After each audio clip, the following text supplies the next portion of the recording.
I first heard the story when I was probably about 7 or 8, and I was taught the song The Manchester Rambler, which is a sort of protest song about the right to ramble, and it contains a couple of verses specifically about Kinder Scouts.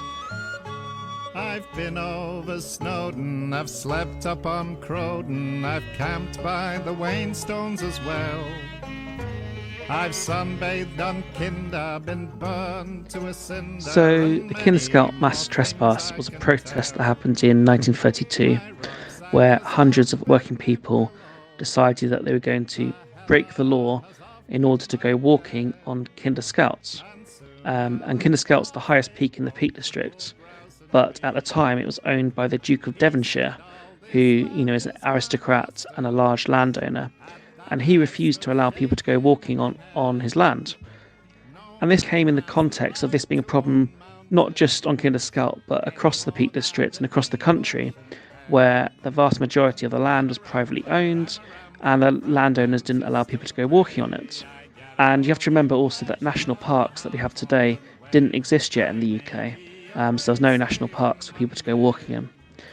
So this presented a real problem to people, particularly people living in urban industrial cities such as Sheffield and Manchester, which is where the majority of the protesters came from, because they spent all their working week living in industrial cities where there was a lot of pollution, and they worked hard, and all they wanted to do at the weekends was to get out into the countryside, and they were really prevented from doing so they decided to stage this protest.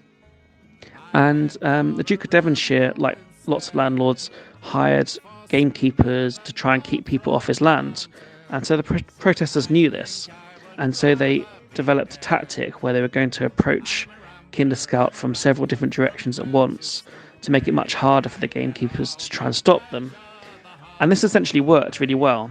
There were some scuffles between the protesters and the gamekeepers, and some people ended up being arrested because of that. But the vast majority of people managed to make it up and onto Kinder Scouts. So the protest was deemed a big success, because it was just this moment where working people decided that they were going to go ahead and reclaim the right as they saw it to go walking on what really should be public land. And, to this day, you can now walk on Kinder Scouts, and that's largely thanks to them.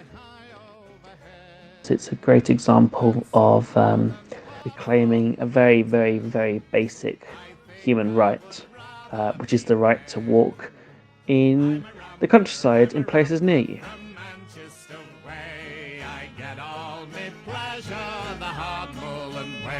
I may be a wage slave on Monday, but I am a free man on Sunday.